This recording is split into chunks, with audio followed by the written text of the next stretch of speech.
Sweetie.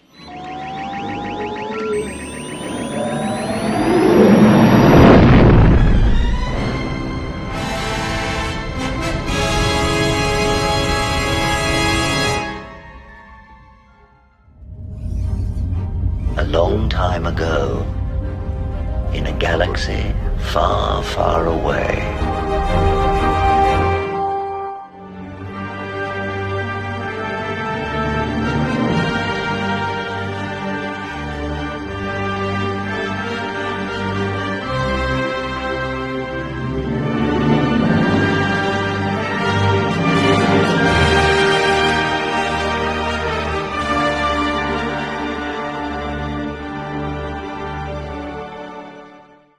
So, the Hollywood Reporter, Variety, and other business magazines are reporting that Nelson Peltz is going to go directly to investors to ask for a seat on the board of the Walt Disney Corporation. I kind of thought this would happen. He's not happy with the way things are going right now with the Walt Disney Company, and it is literally mind-boggling to me how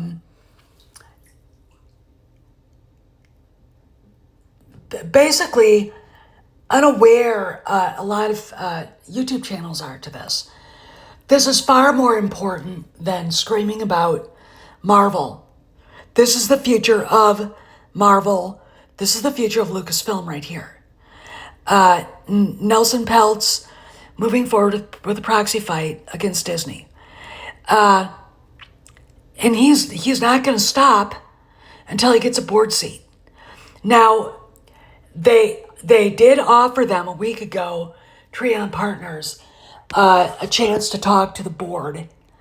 And Peltz and Treon didn't take it. They're going to go to the investors. And I really think that we're going to see just how bad it's going to get for Bob Iger. Now, I'm going to say this. Iger has done a lot of the things that Peltz told him to. Apparently, Dan Loeb and Third Option pulled out of the Disney thing. They apparently, supposedly, got what they wanted. But I wouldn't doubt to see him back. Is this the beginning of a hostile takeover? I don't know. Nelson Peltz is banding together with Ike Perlmutter, and there's a rumor that George Lucas is part of it. And really, when you think about it, that is an allyship that makes sense. Perlmutter got run out of Marvel.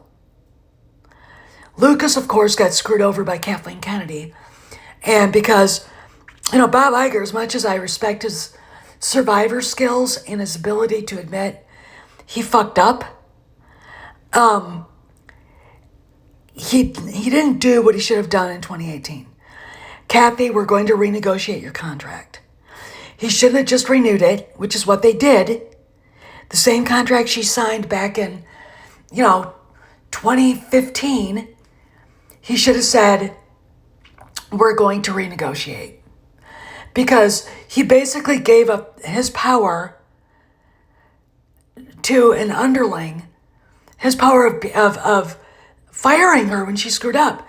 And if you look at what's going on now, I gotta say that, she's out of the office. She's not allowed on campus.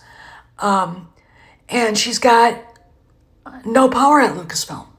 But she will not give up her role as president of Lucasfilm. So this news comes a day after Disney named 2 new members to its board, Morgan Stanley CEO James Gorman and former Sky CEO Sir Jeremy Darroch. Sky is basically the network in England, I believe, is owned by the Murdoch clan. And of course, the Morgan Stanley. Now, this is an improvement. These guys are, I would say, serious about making money. They're not activists in the way that Many of the board members seem to be. But it's not enough of an improvement to make people feel good about Disney stock. Now, Wall Street says that Disney stock is undervalued. Reason is, look at Ms. Marvel, period. I mean, look at it. People don't sell businesses that make money, right? They sell the losers. Look at what Lucasfilm has gone through. 3 basically bombs in a row. I don't care if the Rise of Palpatine made $1 billion. It barely made $1 billion. And considering that we were told there were 40% reshoots and they were shooting right up until the very end, it didn't make any money. Okay, this is what the problem is. And it is not the parks, because they can fix those, all right? It's not the parks, they can fix those. It is the networks, streaming, the movie studios, okay? Wish is losing money. Why? Because people don't trust Disney anymore. Because of dyke kisses at the end of The Rise of Palpatard. Okay? Because of obnoxious actresses bitching about misogyny in the original Snow White and basically making an ass of herself and driving people away. It is the after effects of Reimagine Tomorrow in those videos. It is the after effects of the over the night weird firing of Bob Chapek when Iger is implementing everything he wanted to do. This is the stock as of today. And, this was from a Canadian business journal. I think it's called Global. Can he restore the magic? I think they can. An SEC filing basically saying that they're mismanaging their appeals to the fans is pretty convincing. That is a government document. Okay, that is a government document. That's a BFD.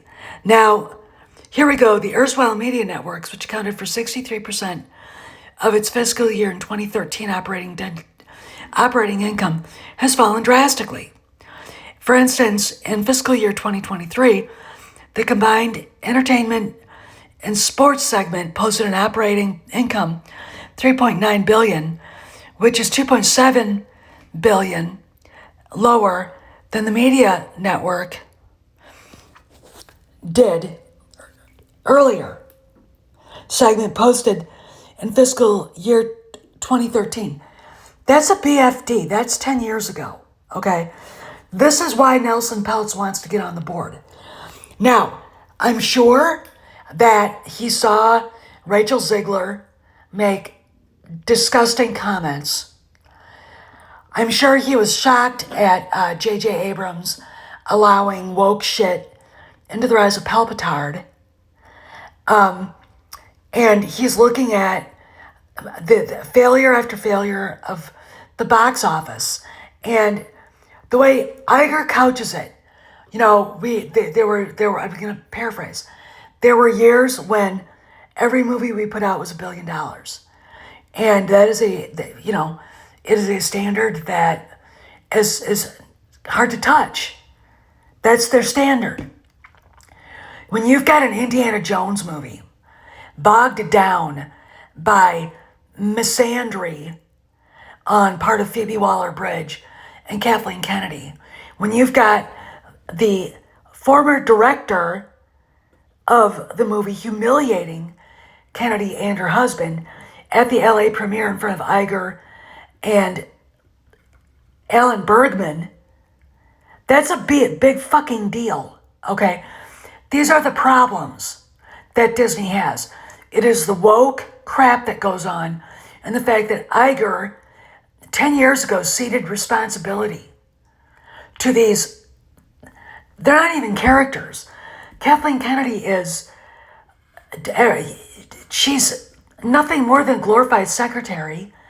And by the time Iger figured it out, I would say 2018 when Solo spun out of control and crashed. And he still re-signed her to a new deal.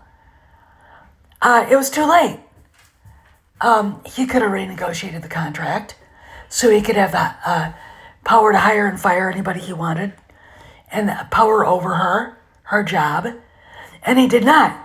So he had to go to a secret squirrel way of denying her access to Lucasfilm, which in my opinion is the coward's way out. Okay. My thing is, it would behoove him right now to lay out the emails now. Just do it. Because I have a theory Peltz knows the issues with Kennedy. I have a theory that he's probably talked to Iger about it. I have a theory he's talked to other people about it. If the cabal of him, Ike Perlmutter, who has run out of Marvel, of course, like I said, and George Lucas is real, he knows damn well the problems with Kennedy.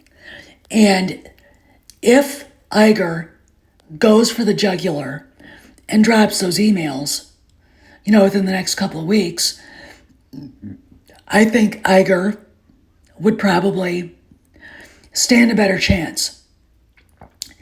But I think by the end of this fight, was in February or April, is when the investors meet, that Trion Partners will have a board seat at the Walt Disney Company. And I do think that despite Iger's 2026 retirement, quote unquote, I do believe that he's probably not long for this if Peltz gets in, because I think Peltz wants him gone. Again, Chapek wimped out and bowed. He bent the knee to the crowd. That hostage video is horrible. The LGBTQ XYZ, I don't give a fuck what you do, community. Iger comes in, does some things, but he doesn't address the issue. This is why the big YouTube channels like Nerdrotic, Geeks and Gamers, etc., that aren't run by the sharpest knives in the drawer, continue to attack Disney. This is why WDW Pro does. Because they don't realize that Iger is trying to do things under cover of night because he doesn't want to be attacked from the left. He is a politician. And I actually agree with him on the strategy somewhat, because he's trying to save the Walt Disney Company from losing market share. And the stock price, it seems like it's fairly stable right now, but issues with Kevin Feige, whatever, even Kathleen Kennedy might, cut the price, or it might rise. And I think Iger's afraid of, and I think he's getting bad advice about what he should or should not be doing with these people. It is really time to address the woke issues. This is why Disney's getting its ass kicked in Florida. Okay? Because Iger, instead of saying, okay, we fucked up publicly. I mean, he did in the SEC filing, but we've got people out there that don't understand words. They cannot consume a paragraph and understand the subtext. We mismanaged fan expectations. Means we fucked up by going woke and the fans are pissed off at us. That's what that means. Okay? It doesn't mean whatever some mealy-mouthed fandom menace troll thinks. Okay? Because they're not, none of these people have an MBA. Okay? They don't. And they've never worked in a corporate setting. Okay? It's all about subtext with Iger. And I think it's time now for Iger to make it plain what he is and isn't doing at Disney to fix the problems. Okay, get woke, go broke is real. Look at what's going on with Absolute Vodka now. They were like, Bud Light, hold our hold our vodka martini. All right, that's real. That causes a huge disconnect with the buying public, who then decide they don't want to buy your vodka because they're sick and tired of the 1.1119% getting its ass kissed and attacking normal human behavior. Okay? That's the problem with Disney. Again, the dyke kiss at the end of The Rise of Palpatine, Jake Skywalker, Larry Solo, and whatever the F the Marvels is, and the other movies that came out, The Eternals and Shang-Chi, have done more to drive audiences away. Rachel Ziegler's big wide mouth notwithstanding. Okay, is the proxy war fight going to happen? Yeah, it is. Peltz is now like, you said we get dividends at the end of the year. We're not. Now I'm in it to win it. So we'll see. But this is a big fucking deal. This is Steph signing out. I'll see you around the galaxy.